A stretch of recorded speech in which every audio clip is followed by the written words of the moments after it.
Next, UNC Wilmington professor Mike Adams critiques campus liberalism in discussing his new book, Welcome to the Ivory Tower of Babel. This talk from Yale University in New Haven, Connecticut, is an hour, 10 minutes. Welcome to this evening's event. It's my pleasure to introduce to you Professor Mike Adams. He teaches at the University of North Carolina at Wilmington. Professor Adams received his doctorate degree in Sociology and Criminal Justice from Mississippi State in 1993 and has been at UNC Wilmington since then.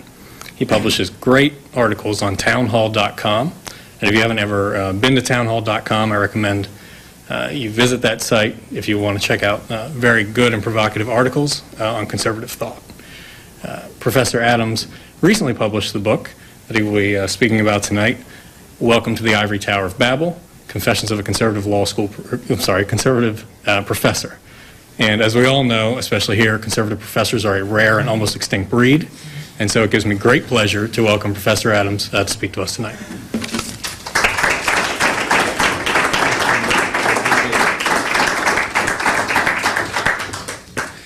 Well, it is certainly a pleasure here to speak at Yale Law School, which is shocking in and of itself. Those of you who have been on townhall.com and read my biography recognize that I haven't always been a stellar student. As a matter of fact, I flunked English 4 years in a row when I was in high school, graduated sixth from the bottom in my high school class with a 1.8 grade point average, and somehow years later I'm lecturing at Yale Law School. So is this a great country or what? So I suppose actually a lot happened between 1983 and 1993 when I graduated from high school and when I finally got my doctorate. But I guess that transition would be something that would require probably a separate lecture, and it's not really the subject of what I intend to talk about tonight. What I really want to talk about is what happened after 1993 when I got a job as a university professor. I had managed to get things turned around and get a PhD and immediately land a job teaching in a department of sociology and criminal justice. And I cannot tell you how excited I was back in 1993 when I got the job immediately and had an opportunity to become a university professor, and I was thrilled at the idea of being able to go to a public university and to speak on a broad range of topics and to join in a free and open marketplace of ideas. And I have to tell you that since then I have run into more than my share of disappointments. Back then, as a matter of fact, I was a Democrat, a liberal Democrat, supported Dukakis and later Clinton. I was an atheist back then. I was certainly on the other end of the political spectrum. And I guess that explains how the conservative professor got hired at UNC Wilmington in the first place. But what's interesting is that after I was hired at the university, I began to go through sort of a reevaluation of my political beliefs. That again would be a completely separate talk, I suppose. That's a very long and complex process. It took many years for me to, as I will say, at risk of offending some people, see the light. But at any rate, I changed my views, and part of that had to do, I believe, with my educational experience before. I believe, looking back, that I was exposed to a lot of very important topics from a very narrow perspective, and only from one perspective when I was in college.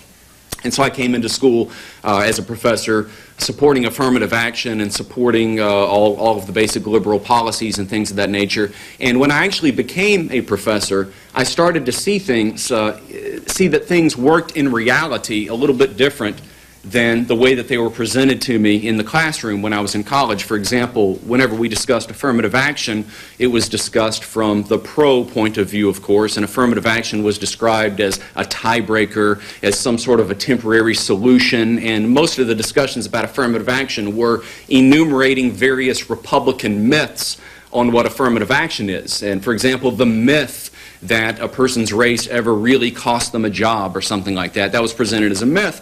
But then after I was hired and actually had an opportunity to sit in on actual real live hiring decisions, for example, a good example of this happened a couple of years into my tenure at UNCW. We were hiring a professor and had come down with a short list, an interview list of 3 individuals. And after coming up with a short list of 3 people, we got a phone call from Human Resources informing us that all 3 of the people in our interview pool were white and asking if we could please remove one of the individuals and substitute this other individual who had checked the box on the affirmative action card as being African American. And we did that, of course. We threw a person out of the pool strictly on the basis of their race and substituted them with someone else strictly on the basis of their race. And that was presented to me, regardless of what your views are on affirmative action, that was presented to me as a myth. It actually happens in reality. And so I began to go through a process of evaluating not only my view on affirmative action, but my view on a whole lot of different subjects. And gradually, over a period of several years, I began to tilt to the right and move over to the right. And I sort of made a transition from a Democratic atheist to a Methodist Republican, and that's where I am now within the political spectrum, which is a rare bird. In other realms, I suppose, beyond academia. But at any rate, I made this transition, and for a few years I was sort of the quiet Republican on campus, the quiet conservative, really didn't talk about my views that much, and I really wasn't that outspoken. But all of that changed on September 11th of 2001. And many of you know that there were a lot of very highly publicized free speech controversies which arose shortly in the aftermath of those attacks, shortly after September 11th, and I was involved in one of them. Some of you may have read about it in U.S. News and World Report. It was covered on a lot of talk radio shows, Rush Limbaugh, Neil Bortz, and was on Fox News, Hannity and Combs. And the controversy received a lot of attention, and it sort of explains how I became an outspoken Republican professor. And I sort of want to give you the background on what happened there, sort of leading into my theme tonight in arguing that there is a constitutional crisis in higher education. What happened essentially was that only a few days after 9/11, I had received an email message, a constitutionally protected email message, which was sent to me with fully constitutionally protected speech, and I pointed it out to the person writing the email. But this individual wrote me an email. She was a student who was about to graduate from UNC Wilmington, and her mother was an administrator at the university. And she wrote an email blaming the attacks of 9/11 on the United States of America, claiming that it was our fault because of our policies. And she went on and on to say other things, to say that George Bush was an illegally appointed president, an illegitimate president appointed by a right-wing reactionary Supreme Court. And she went on and said a lot of things, all of which were fully constitutionally protected, but extremely irritating about 4 days after 9/11 while the bodies were still burning in the rubble below the World Trade Center. And I responded to her in just a very short paragraph that I sent only to her at that time, and I thought this would be the end of it. I responded with a short paragraph in which I said, the Constitution protects your speech just as it has protected bigoted, unintelligent, and immature speech for many years. And I went on to say that if you express your views in this fashion at this time, it's likely that people are going to get angry. So you have a right to express your views, and other people have a right to criticize you. Well, I sent the email, and early in the next week, the recipient of that email printed it off and took it to her mother, who was an administrator at UNC Wilmington, and took this and began to show it to various administrators. By the time it was all over, the chancellor had seen it, the university council, the provost, the dean, everyone. And she started waving it around and said, look, Dr. Adams libeled me by making the statement, the Constitution protects your speech just as it has protected bigoted, unintelligent, and immature speech for many years. Made directly to her and only her constituted libel from her perspective, I should say. And of course, you don't have to be a student at Yale Law School to understand that that is also constitutionally protected speech. It was directed only to her, and she was only defamed or embarrassed to the extent that she was running around campus, waving it around and showing it to other people.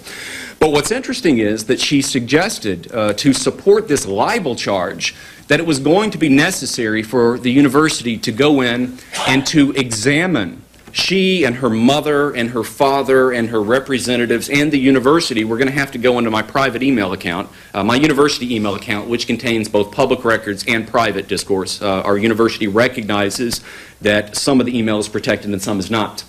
And what she said was that she was going to have to examine with her representatives all of my email correspondence for an entire week. Well, the university actually started to take this claim seriously. And they got on the phone, called me, the provost called me, university council, and we talked about this for a few weeks. And there was a back and forth. We went back and forth. I was telling them that it wasn't going to happen, that it was going to be, I think I used the phrase, public relations nuclear warfare would break out if they went into my email account. And I got involved at that point with the Foundation for Individual Rights in Education in Philadelphia. Greg Luciano of Harvey Silverglate, a couple of fine attorneys working for that organization. Alan Kors is the founder of it. And we got involved in sort of battling them in the court of public opinion. And what happened shortly after she was making those requests is that she did decide that she was going to narrow the request and ask the university simply to look through my email account and determine, by reading it, by having the university attorney read all of it, determine if any of the email correspondence constituted a public record, and if so, to turn it over to her to use as evidence in her charge of libel against me. Well, to make an already long story short, the university actually did it.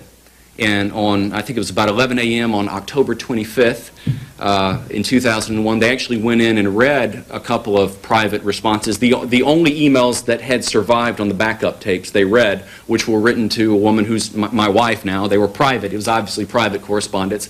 And what's interesting is the way that it was explained to me and the way that the controversy was explained to the faculty when they heard about it and were very disturbed, naturally.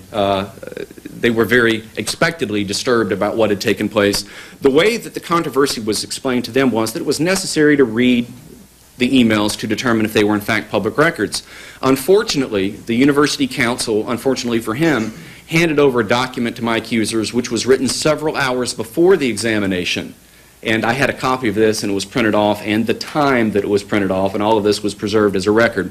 The document explained how the correspondence that they read could not possibly have been a public record.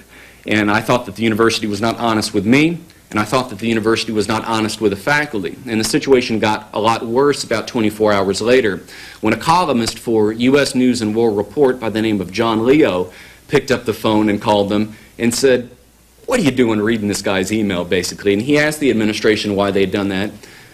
The administration's response was very simple. They claimed that they had not read any private correspondence whatsoever after they had just turned over records to my accuser indicating that they had in fact done that. That was unfortunate because Mr. Leo, like most reporters, doesn't like to be lied to, so the story popped up in U.S. News and World Report on Monday. That was followed by a visit to the show Hannity and Combs, and the whole thing really blew up in the face of the university. A couple of press releases were issued by the FIRE, the Foundation for Individual Rights in Education, in December, and clearly the inability of the university to defend in public that which they did in private blew up in their faces, and it did indeed become public relations nuclear warfare. In the midst of this, the provost at that time, a man by the name of John Kavanaugh, released a statement, a form email statement, saying, "We support Dr. Adams' right to speak out on any issue whatsoever."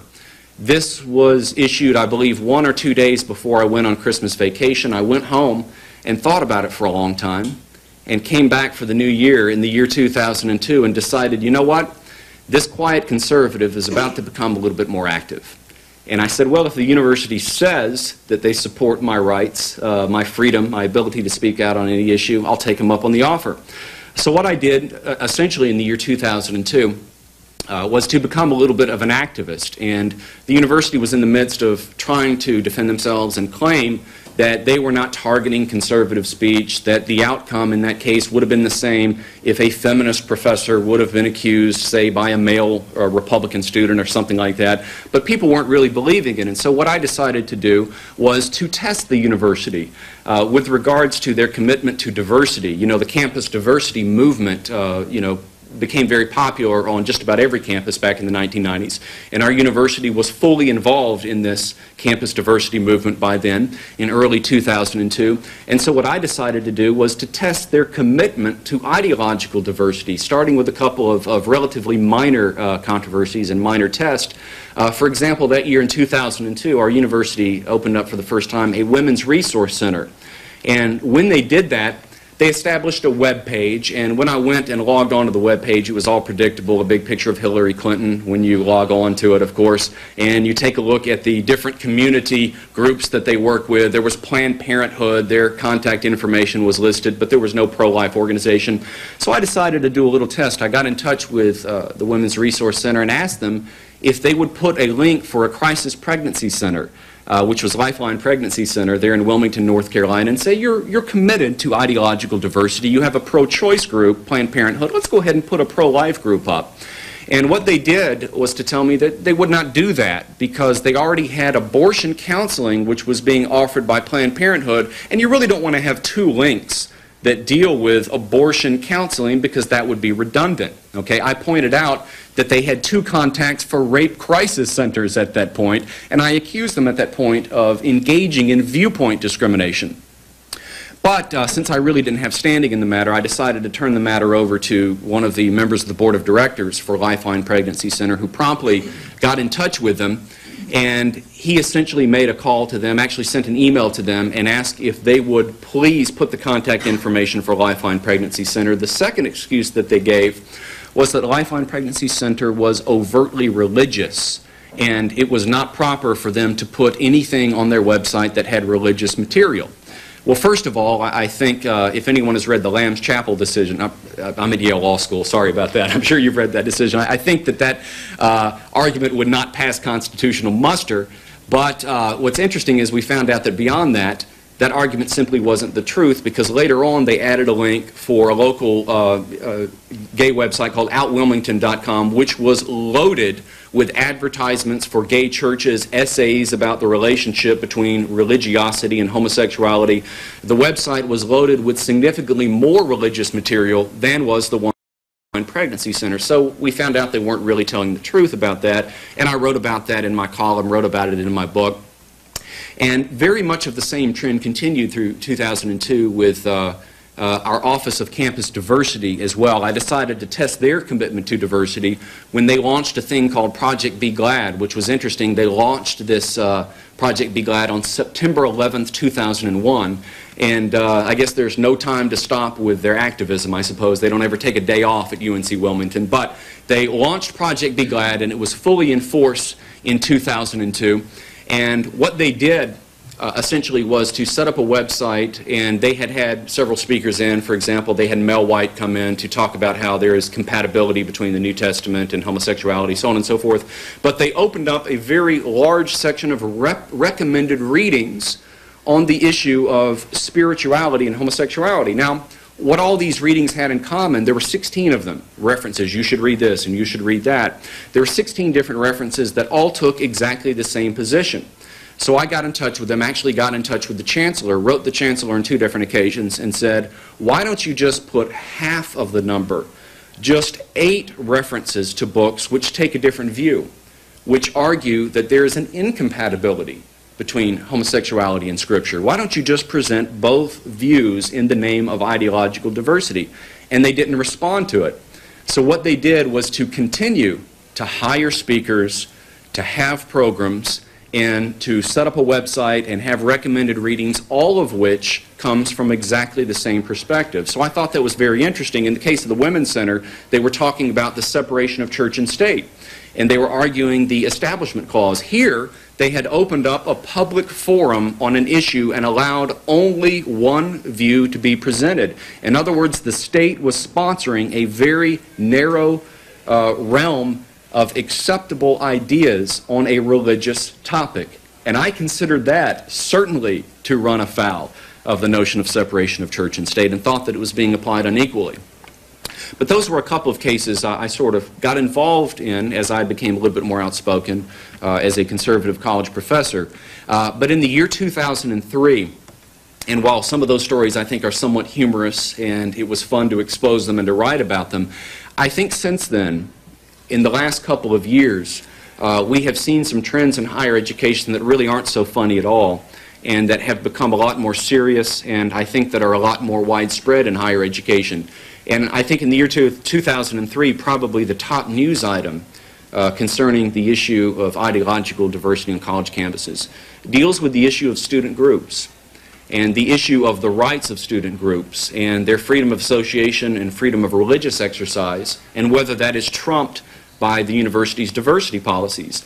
In fact, we did not get very far into the year 2003 before we had our first controversy in the state of North Carolina. As a matter of fact, it was on New Year's Day of 2003, while everyone was supposed to be on Christmas break at that point. A case hit the national news from UNC Chapel Hill involving InterVarsity Christian Fellowship. I would suspect that many of you in this room read about that, probably in the news. It was certainly very widely publicized when it happened. But the controversy began when InterVarsity Christian Fellowship was told that they could not have rules which kept homosexuals and people from different religions out of their group. They must open their doors to everyone. And furthermore, when it came to the selection of their officers, that they were not allowed to limit those leadership positions to people who subscribed to Orthodox Christian doctrine. And InterVarsity was essentially told that if they did not allow, an atheist to be president and vice president of the club, and allow people from different religions and different orientations and so on and so forth to join the group, that what would happen to them was that they would be derecognized. Now that's a pretty serious thing up at UNC Chapel Hill, because if you are in fact derecognized as a student organization, not only do you lose all access to student funds, but in addition to that, you also are not allowed to meet anywhere on campus. It is literally, it's a death sentence for the group. You are in fact kicked off of campus at that point. And what happened when this controversy began to break out, actually there was a similar controversy which was occurring at Rutgers University. And both of these stories, I think, broke simultaneously. And what happened was that David A. French, who is an attorney with the Fire Legal Network, I believe he may be an adjunct at that other law school in, where is it, Cambridge? I think Harvard Law School. But at any rate, I hope he's not watching this tape, but David A. French actually took the case for InterVarsity Christian Fellowship, working with the Fire Legal Network, and wrote a very extensive explanation to Chancellor James Measure at UNC Chapel Hill. And he basically was writing this letter and explaining to him all the things that a chancellor is supposed to learn in high school civics when he's 17 years old. He says, okay, you have a freedom of association, and you have a freedom of religious exercise, and these are guaranteed by the First Amendment. The First Amendment applies, you're a public university. On the other hand, your diversity policies say that you can't discriminate along the lines of any variable. You must allow in people of different religious groups and sexual orientations into the group. You must, the policies were saying you must allow them to assume leadership positions. And essentially, what French was saying is that in this conflict between the First Amendment and the diversity policies that are written in the student handbook does not trump the First Amendment to the United States Constitution. It's really the other way around. And he issued a statement and said, well, these are really complicated legal issues. They're not. Okay, they're not complicated legal issues at all. But he issued a statement saying that this threat of derecognition against InterVarsity Christian is being lifted. And that happened very quickly. And it appeared to be a resounding victory for the First Amendment at UNC Chapel Hill. But it wasn't. Because as I was looking around and reading some of the articles that were written about this controversy, I read something in the student newspaper indicating that there were 16 other letters which were floating around out there. I filed a public records request. Since they had gone after my email under public records law, I decided I was going to use it at this point, and I got a hold of the actual letters, the threats of derecognition that had been sent out, and there were in fact 17 of them total. The newspaper was right. And what I discovered was that out of the 491 student organizations up at UNC Chapel Hill, these 17 letters had been written, and 14 of them were to religious organizations. 13 of the 14 were Christian organizations. And it seemed at that point that they were simply targeting religious organizations and saying, we're going to throw you off campus if you subscribe to Orthodox beliefs, if you, close membership in your group to people of your religion, if you don't allow people of different sexual orientations to come in, if you require that people subscribe to Orthodox doctrine, we're not going to allow you to do that. So as soon as I got a hold of these records, it was very interesting. The University of North Carolina at Chapel Hill engaged in a flurry of activity and decided that the remedy to the situation was not to withdraw the other 16 letters, like they had withdrawn the one, but to start demanding of all the other secular organizations that they adhere to certain policies, and they went through and started to find things wrong with their constitutions. For example, one letter they sent said, you know, we really don't like your constitution. It says he, it says she. Change it to say he, she everywhere. And they had to go and rewrite their constitution. What was interesting, another religious group was told, you know, it says for membership in your religious organization that you have to believe in God. Take that out. So statements of their belief in God had to be removed from the Constitution, or they would in fact be derecognized. Well, when all of this broke out, now my original public records request was for 16 pages. After this started to happen and I started to be contacted by other groups, I did another public records request. Within 2 months, there were 1,167 pages. And I mean, imagine, we are $1 billion in debt in the state of North Carolina. And here we have public employees sending these letters to these little organizations, change he and she to he, she, take out this business about belief in God. And what happened was I published a summary on townhall.com, of course, talking about some of the things that they were saying to these different religious organizations. And the chancellor responded in June by sending a form letter to about 110 of my town hall readers who had taken the time to write him. And what it essentially said was that this conflict that had occurred between the religious organizations and the administration was resolved. It was resolved amicably back in January, and it only was a conflict between the administration and InterVarsity. I responded with another editorial which showed that a different Christian organization had threatened James Measure with a lawsuit on February 11th. 2003. It wasn't just InterVarsity. It had not been resolved in January, and it certainly had not been resolved amicably. If you call being threatened with a lawsuit a love letter, I suppose that could be your interpretation. But what I discovered throughout that entire conflict was that universities sometimes are either profoundly ignorant of the Constitution or will pretend to be profoundly ignorant of the Constitution, and when they're caught doing something unconstitutional, they're willing to lie to the general public about what they are in fact doing, because once again, they cannot defend in public that which they are doing in private. Now, you would expect, after getting a black eye, after having nasty editorials written, and after the public embarrassment and all the donors writing in and saying, we're not going to donate to this university anymore, you would expect that a memo would go out in the UNC system saying, by the way, the United States Constitution trumps the policies in the diversity handbook, and just outlining some of the mistakes that they had made and telling them, you know, telling the schools not to do it again. That didn't happen. In the fall of 2003, this problem at UNC Chapel Hill began to expand to other universities, including the university where I teach, UNC Wilmington.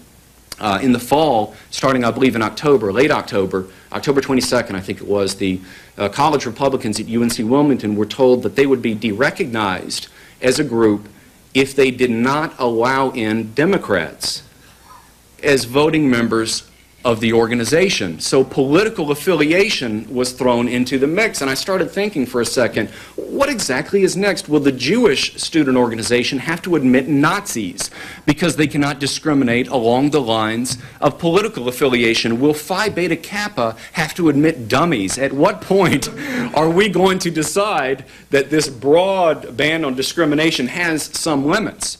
And what was interesting in that controversy was that we got in writing, and this controversy went on for about 3 or 4 months probably before it was finally resolved. But we got in writing a specific statement, or a series of specific statements from the university, from university officials saying flatly, you cannot exclude Democrats. What happens if you do that as voting members of your organization is you will be derecognized as an official student organization. I wrote a few editorials about this. Fortunately, one of them hit the Washington Times. Neil Bortz and a few other talk show hosts managed to cover it, and they were given a sufficient drumming, I suppose. The university was given a sufficient drumming in the court of public opinion so that in January they decided to back off. And so we ended the year, finally, it appeared, with some progress in terms of respecting the First Amendment at our public institutions of higher learning. And then along comes 2004. And we have a new issue, and this is certainly, I think, the most current issue, which is serious and has obvious constitutional implications that needs to be dealt with. and that's the issue of campus speech codes. I have not had an opportunity to take a look at Yale University's speech codes.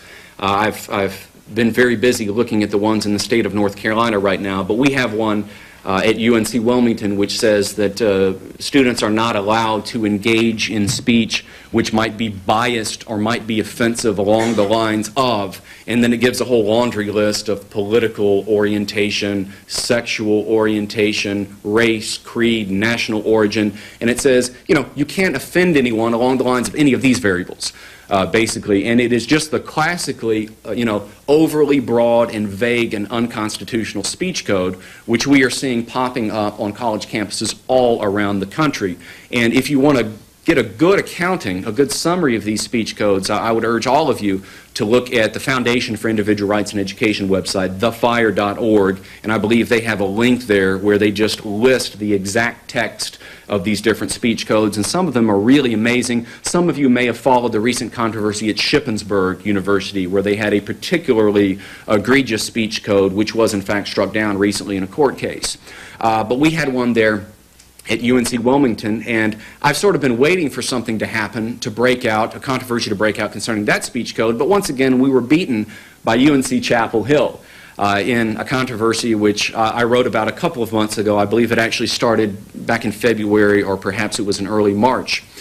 There was a professor, actually it was in February, a professor, I should say an instructor of English at UNC Chapel Hill, who was engaging in a discussion in the classroom. She was in there talking about sexual orientation. Specifically, she had a lecture topic in which she was talking about why heterosexuals are threatened by homosexuals. And she goes into the English class, and they're talking about this. And in the midst of this discussion, a student at UNC Chapel Hill by the name of Tim, who doesn't want his last name revealed, you'll see why in just a moment, but he raised his hand and started talking about this, and he said, you know, Professor, I think that you're a little bit inaccurate in saying that heterosexuals consider homosexuals to be threatening. And he started telling a story about a friend of his and something that had happened to him out in Los Angeles. And he made a general statement. He says, I believe that many heterosexuals consider homosexuals and homosexual activity to be disgusting but not threatening. And he made that general statement. It didn't appear that he was talking about his own personal beliefs. And it appeared that the classroom ended with a minimum of disruption and controversy until that evening, when Instructor Crystal went home and constructed an email which she sent to every single member of the class. I think there were about 15 or so people. It was a small, I think it may have been a freshman composition course. And what she did was to send this email saying that under no circumstances will speech like Tim's ever be tolerated in the classroom again.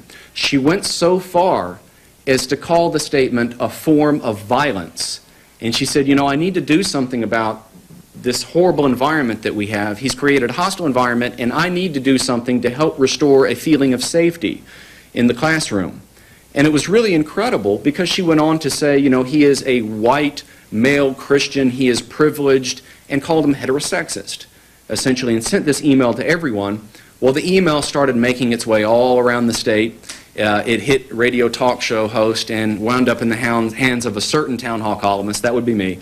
And I wrote Professor Crystal and said, is there more to this story?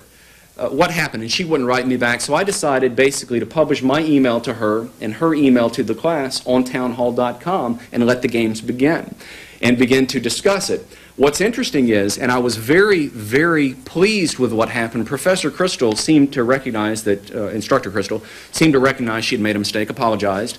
James Thompson, I believe his name, is the chair of the Department of English. He issued an apology. The university, the Public Relations Office, you know, they issued an apology and said, yeah, you know, that went overboard and everything, and we respect everyone's views at UNC Chapel Hill. Well, what's very interesting is that now there's a federal investigation going on the campus of UNC Chapel Hill. And now the Office of Civil Rights is actually investigating Instructor Crystal for engaging in hate speech herself. 2 weeks ago, when I made an appearance at UNC Chapel Hill to give a speech to the college Republicans, I got there a few hours early, as I always do, and was walking around campus to get a feel for the campus life. And I walked by the pit, which is sort of like an amphitheater almost in the center of the campus. It's a place where there are many protests at UNC Chapel Hill. Many different political groups get together and organize rallies. And there was a rally by a group called the Committee for a Queer Carolina was getting together, and they were having a support rally for Elise Crystal.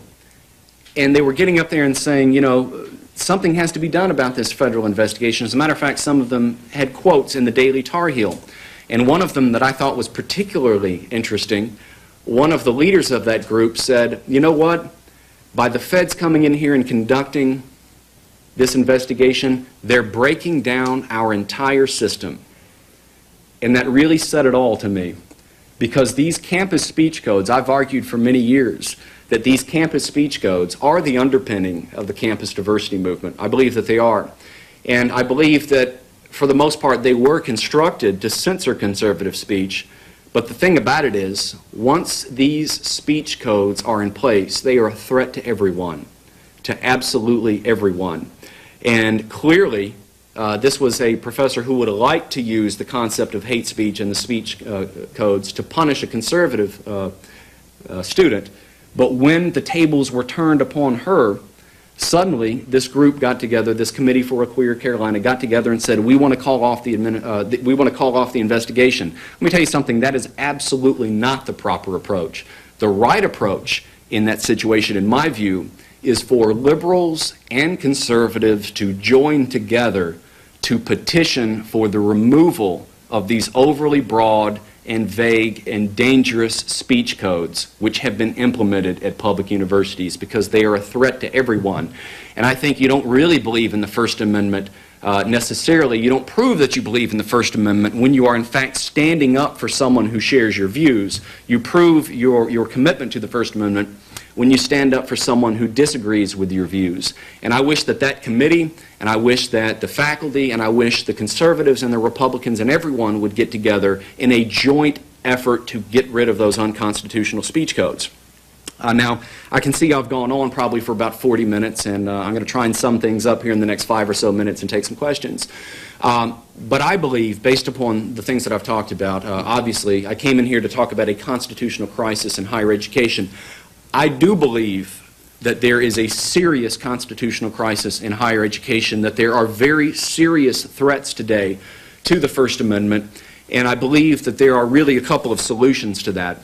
First of all, I believe it's extremely important for more professors, whether they be liberal or conservative, to step forward and begin to criticize speech codes and the intellectual dishonesty of the diversity movement. And that's what I've tried to do in my columns for the last year for townhall.com. That's what I've tried to do in my new book, Welcome to the Ivory Tower of Babel. But I think that one thing that we've learned in the UNC system is that fighting the battle in the court of public opinion is not enough. There are some administrators and some universities that are so stubborn that they will not back down until there's a lawsuit or a threat of a lawsuit.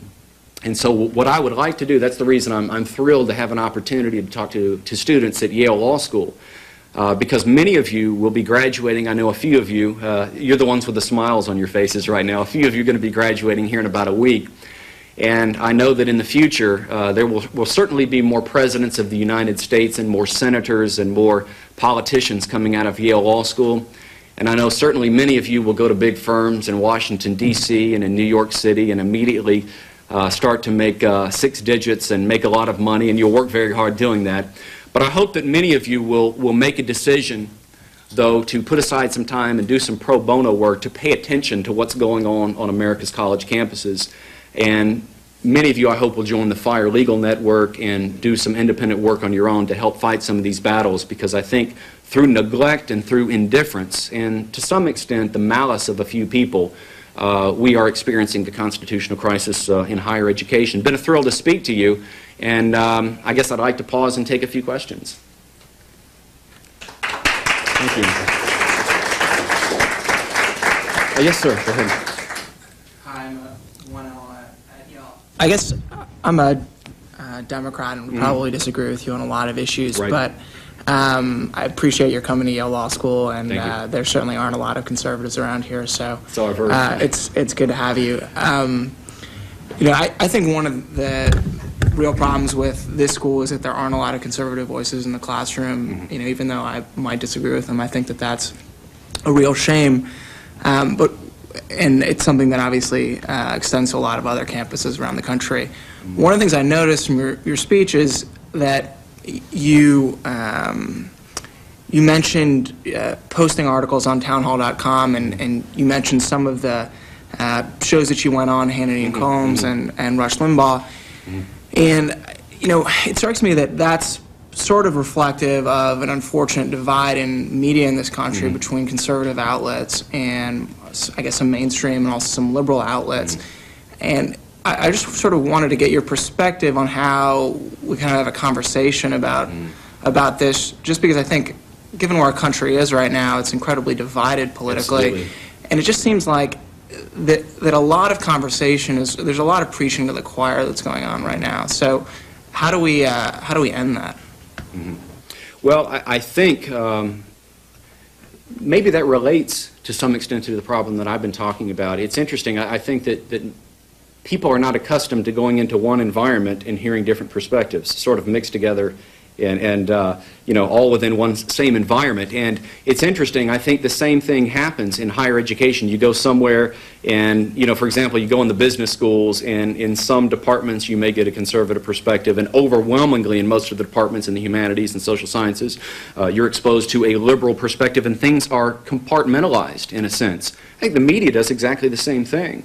And I think that's an extremely difficult problem to solve, one that you mentioned. I agree, it is a problem. Political discourse is horrible in this country right now. It is horribly divisive, and I think there's too much name-throwing, too many ad hominem attacks and things of that nature. And I think we can honestly set a better example in higher education and to some extent erode that problem, but I don't know what else can be done. It's difficult.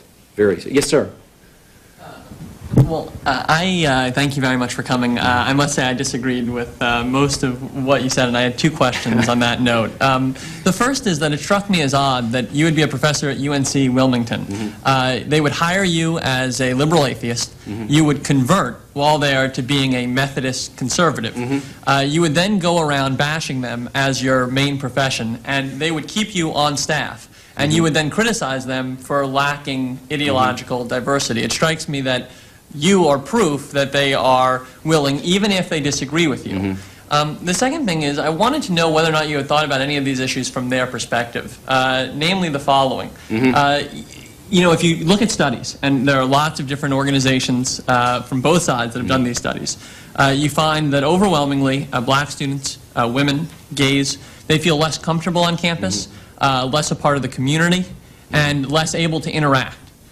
If you are a university administrator and your goal is to try to find ways that can integrate people, it strikes me that you are going to do everything that you can, and that is necessary to one side of diversity. So I think you're trying to play on diversity in the sense of bringing in different people and then diversity in terms of ideology, but it seems to me that at some level those conflict, because in order to make people feel a part of the community, if you're a school, you can't put on 8 articles that say that God is against homosexuality, because then if I'm gay, I feel like I can't interact with the rest of the campus because they are reading these suggestions, which are coming from the university, which are saying that I am pagan and evil and inferior. And as a university, how can we promote diversity and then suggest readings which say that? And I guess the final question is, I want to know. Anyone writing this down?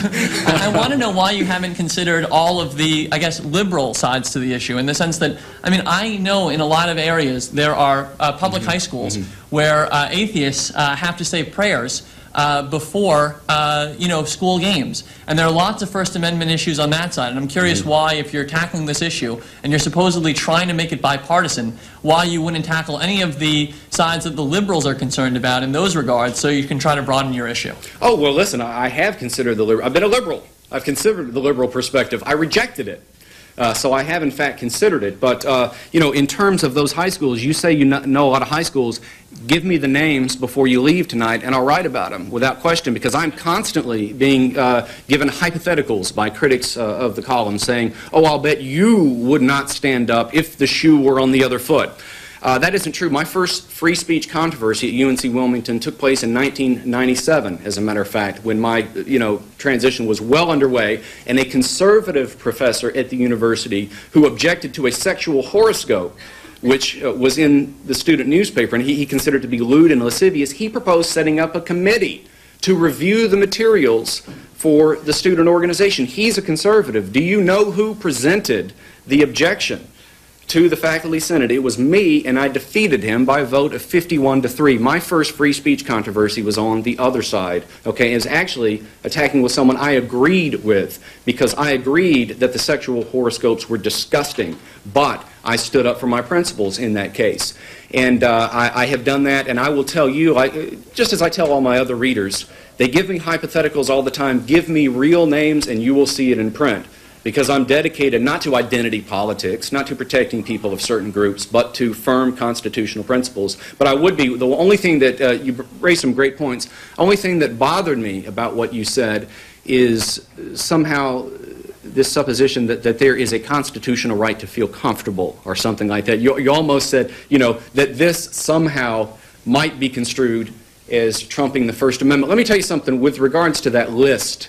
What the university should really do is not open up the forum in the first place. They have no business at a public university opening up this forum and talking and posting certain views on the compatibility, the administration on the compatibility between religiosity and homosexuality. They open up the forum and then say only one view will be presented. I think Supreme Court cases such as the Rosenberger case and the Southward case have indicated that, listen, if you open up the forum, there has to be viewpoint neutrality. If you want to avoid that, don't open it up. And so I think they have really invited tragedy upon themselves. But, in terms of also, I'm trying to get to every component of your question, but in terms of the idea that there's this one conservative professor out there who is quote-unquote bashing the university, it's just one. And I would make the argument that what is really protecting me is the very unique situation that I have a column.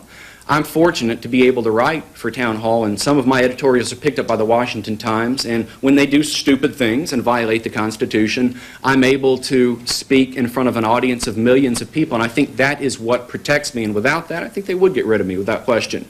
So, very good comments, though. I appreciate it, and very thorough. Yes, indeed. Yes, sir.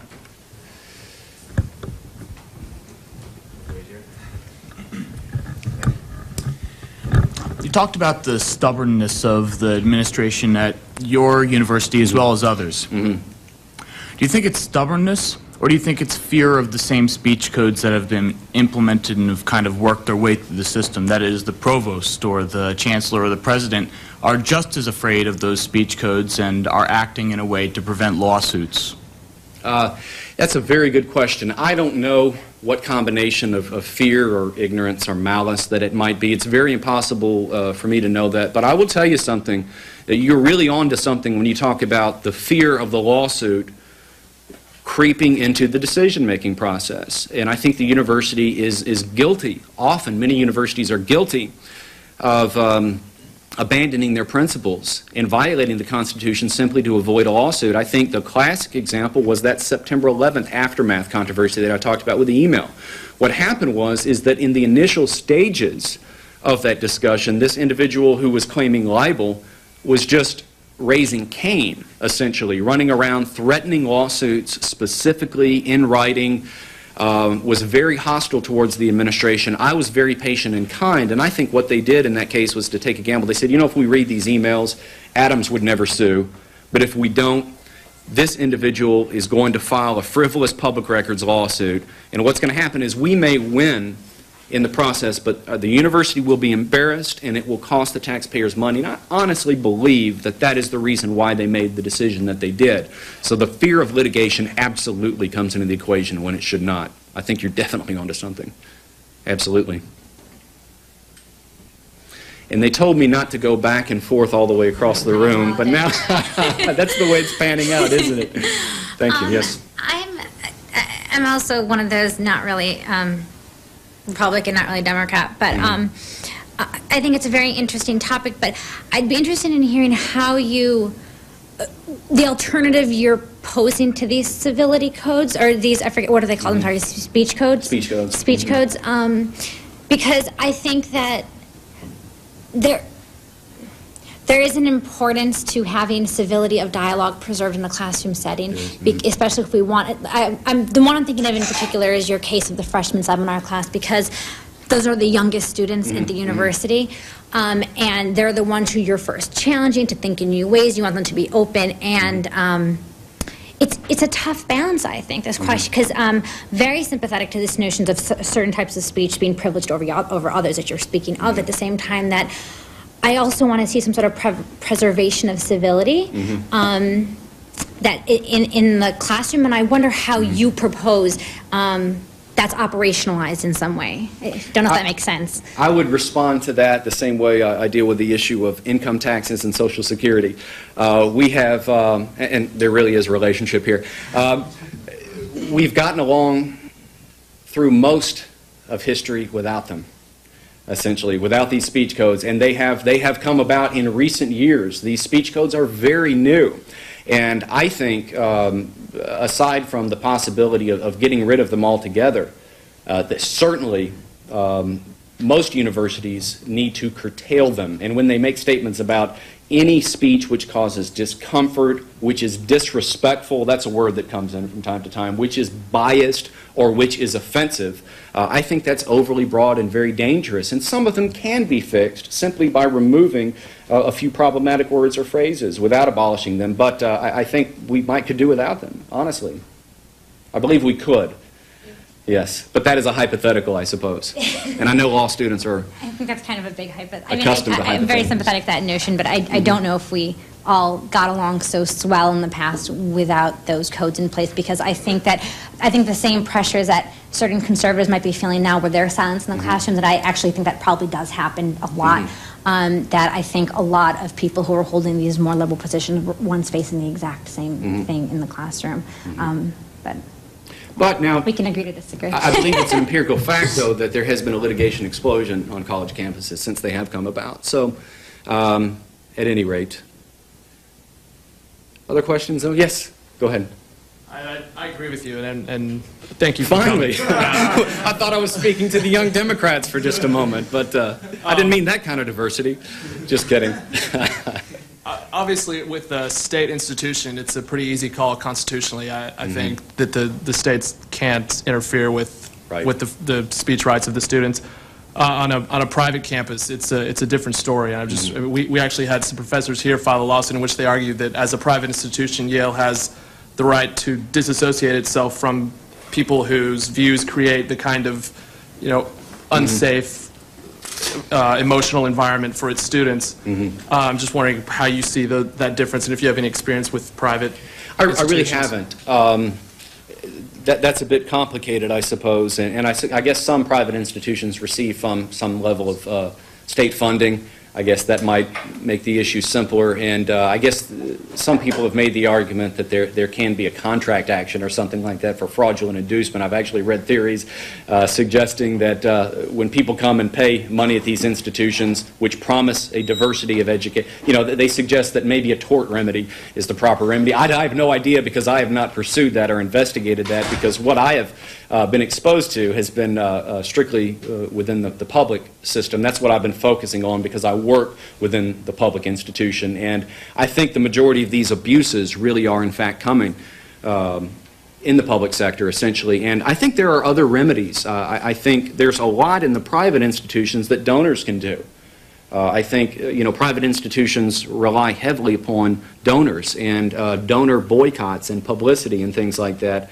That has been suggested by a number of writers, and I think that can be very effective in the private realm. I think it can, but it's certainly a more complex issue. It is.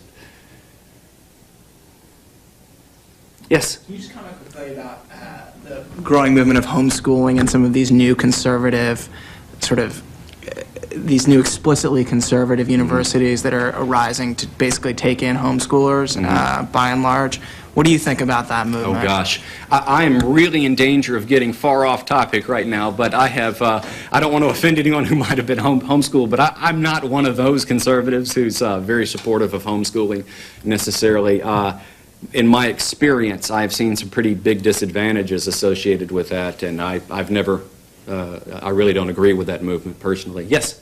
Coming back to topic, I just want to press you on this a little bit further. Great. You said the schools shouldn't have forums if they don't plan to be neutral. So they shouldn't discuss, for example, homosexuality because they can't do it in a neutral way, because if they have homosexuals there, they don't want to offend them by suggesting readings that might be entirely antithetical to that person's identity.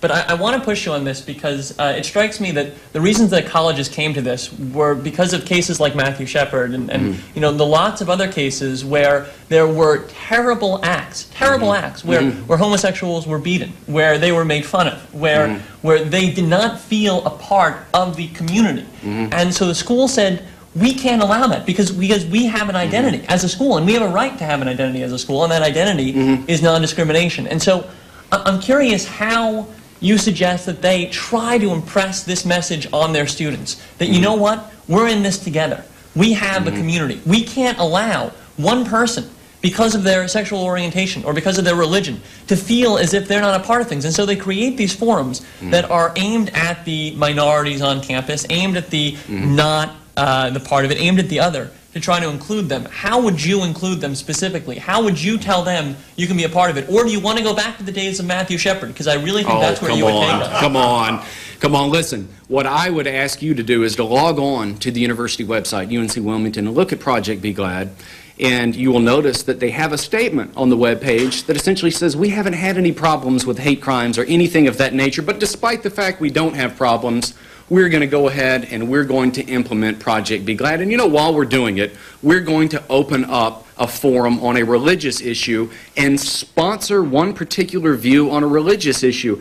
You know, they're not having a problem with hate crimes on campus and with massive discrimination against gays. Sure, it's happening in Wyoming and in other places, all around the country, but So they were not, hold on just a second, they were not having a problem with it, okay? And then they open up the forum and then establish a forum on a religious matter and say only one viewpoint, the state's viewpoint on this religious matter, how does that relate to Matthew Shepard? How is that going to save, how does trashing the Constitution save Matthew Shepard? Listen, there is no problem at UNC Wilmington that they were attempting to solve. They were engaging in blind activism. Let me tell you something. I believe that political activism is supposed to be engaged in by individuals and directed towards the government, not by the government and directed towards individuals espousing only their political views. And that's all I'm saying. And if you disagree with that, I don't think you understand the First Amendment. Yes. So, I don't know, it strikes me that these hate speech codes, or speech codes, right, are part of a much larger trend in higher education, which is sort of infantilization of the students, right? I mean, people stay in college longer than they ever did before. There are less rigorous majors than ever before. You know, grade inflation is through the roof, right? Absolutely. So I was just wondering if you had what your views were on that. Do you see the same sort of infantilization trend? Oh, absolutely. It's like in the 1960s, it would seem to me that a lot of students were fighting very hard for a right to be treated like adults. And it seems today you see a lot of them fighting very hard for the right to be treated like children. It's disturbing to me. And I think the origins of that probably come from somewhere else, probably has something to do with the public school system. And there are a lot of other factors that will explain that. But I see the effect, absolutely. And it is disturbing. There really is this belief in a constitutional right to feel comfortable that is spreading on college campuses. I wrote about it in my column today. It disturbs me. It certainly doesn't trump the First Amendment, and it is dangerous, I believe. But I see it, absolutely. See, back and forth here, violating the rules, but... From my experience, you don't see these sorts of things in science. You don't see them in engineering. You don't see them in mathematics. It's a social science, humanities, and liberal arts sort of a phenomenon. Now, science brings in the most of the money to the university, if not sports. So, I look at this situation and I say, are there just too many professors?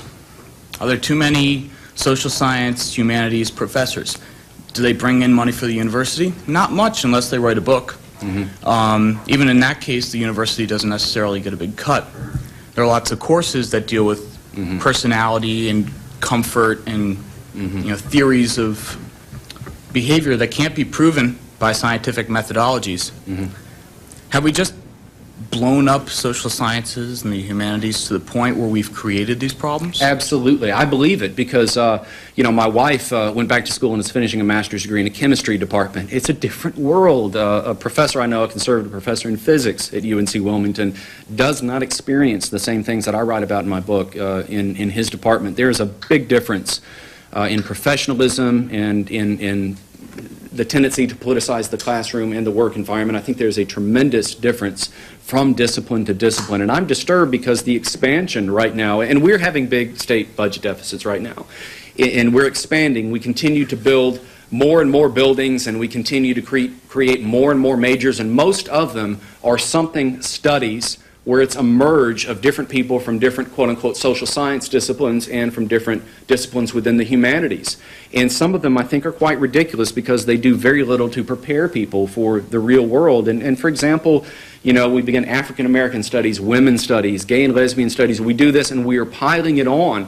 And I believe, I don't really think that those degrees are preparing people for the real world out there. I think we are expanding the university. I think we are seeing instances where a lot of important courses are not being taught anymore. You look at some universities that have a heavy emphasis in diversity are not teaching Greek. They're shutting down and cutting back on the foreign languages and things of that nature. And that bothers me because it's the politicalization of the university. And I think we could cut back in a lot of ways. The massive, massive expenditures on university speakers that we pay to come into the public university that come in, like George Mitchell just made an appearance for $40,000 and he spoke for an hour. About 100 people showed up and paid $75, so we lost what, $33,000 in a span of an hour. And it's just this politicalization of different programs, different offices and the curriculum as well. It's costing us a lot of money and I think taking us way off course. Yes. I was wondering, in a lot of your online columns, you talk about you would like the university to sort of restore disinterestedness to disciplines, get rid of what you call politicalization. And you also mentioned tonight that you would like universities to prepare their students for the real world. Can you just explain how those are not inconsistent, how those don't conflict? Because it seems to me that, for instance, Greek and Latin, I took a lot of classics classes when I was in college. They were great, but they didn't prepare me for the real world. I'm not sure I quite understand what you mean by preparing us for the real world. Okay. Yeah, I don't know how I prove there's not a conflict. I don't see a conflict in anything that I've written, but let me sort of try and recapitulate my position. What I think that we need to do, there are two themes that I've been pursuing, and I hope I'm to some extent addressing what you just asked, but there are two things that I'm really pursuing in what I do. First of all is that when we have established a forum, I want to make sure that the university gets back to viewpoint neutrality. I want to see the university get out of political activism. When they establish a forum, I want to see them facilitate and not sponsor, especially when we get into religious views, because of the special problem that creates with the establishment clause. But I believe, aside from the goal of viewpoint neutrality, I believe we could cut back on basically what I consider to be political programs and political slush funds, essentially. I think that, unfortunately, for example, our Women's Center and our leadership lecture series have devolved into political slush funds, where we have paid over the last 4 years, for example, in our leadership lecture series, $230,000 for speakers. And you go down the list and you see there's Cornel West, and then you go and you see Molly Ivins and Ariana Huffington, and you see Democrat after Democrat after Democrat, and literally no Republicans whatsoever. I think I'd like to see a better balance, but I'd like to see us reducing expenditures in those areas. And I think we need to focus on offices and things like that before we go to the degree programs. And that would be actually last on my list, so I understand your concern. And it's a good point you raised about Greek, a bad example on my behalf, so very bad.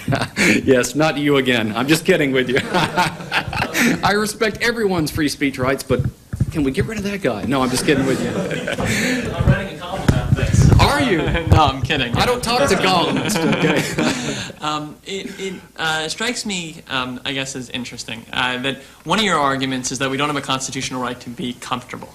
Right. And as part of that, you're saying, universities can't take this into account vis-a-vis the First Amendment. And we are in a room right now, and I do think this is relevant, that with one exception is all male, and with, I guess, 3 exceptions is all white. And the reason I bring that up is because I do feel as if universities have to be more than that. And when you talk about how we don't have a constitutional right to be comfortable, notice the audience that comes. It's not the audience that's full enough to fill a university. And it just strikes me that, like, the First Amendment is obviously critical, and I do think that it needs to be upheld. But I also know, being a student at the law school, that when you talk about the Constitution, you're also talking about compelling interests. And you're talking about what a school can do to try to balance the First Amendment issues and the compelling interests. And it strikes me that this audience is proof of the compelling interest, that you need a broader audience to feel comfortable than the one that apparently feels comfortable hearing your speech. And I'm just curious how you're going to make them feel comfortable, even if you want to poo-poo that issue. What is the university going to be if we return to the 1950s in terms of education? Oh, what am I going to do to make them feel more comfortable? Absolutely nothing. And that's the problem, because this will be your audience. Okay. At least we have different ideological perspectives. Let me tell you something. This is a lot more diverse, ideologically speaking, than one of my faculty department meetings, or certainly the list of speakers we've had at UNC Wilmington. So I appreciate that aspect of diversity. And I suppose I have fallen prey to the sin of judging people and taking an interest in their ideas instead of the color of their skin. So I'm sorry, I just don't go for identity politics. I don't. Yes, sir. This is actually a pretty good turnout for an evening speaker at Yale Law School. Good. just so that's on the record. Okay. Well, the country knows now. And it's exam week, by the way, from what I hear. Yes? I guess in partial response to that, but maybe you could address this as well.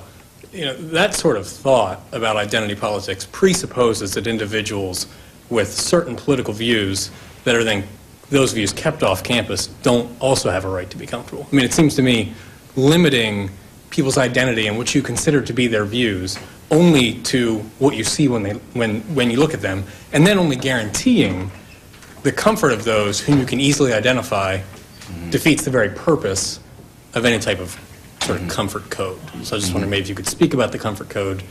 Well, I'll tell you something. A few weeks ago, I ran a column called With Liberty and Comfort for All, in which I sort of explored the implications of, this was actually after a minor incident at the university where I was sort of reprimanded for making someone feel uncomfortable in the workplace. I was a little irritated with that reprimand at first, and then I wrote a humorous column about that where I said I'm going to sit down and come up with a list of every time that I felt uncomfortable and have the university round up all the guilty parties and tell them that they cannot express their views and talk about what made me feel uncomfortable in the university setting anymore.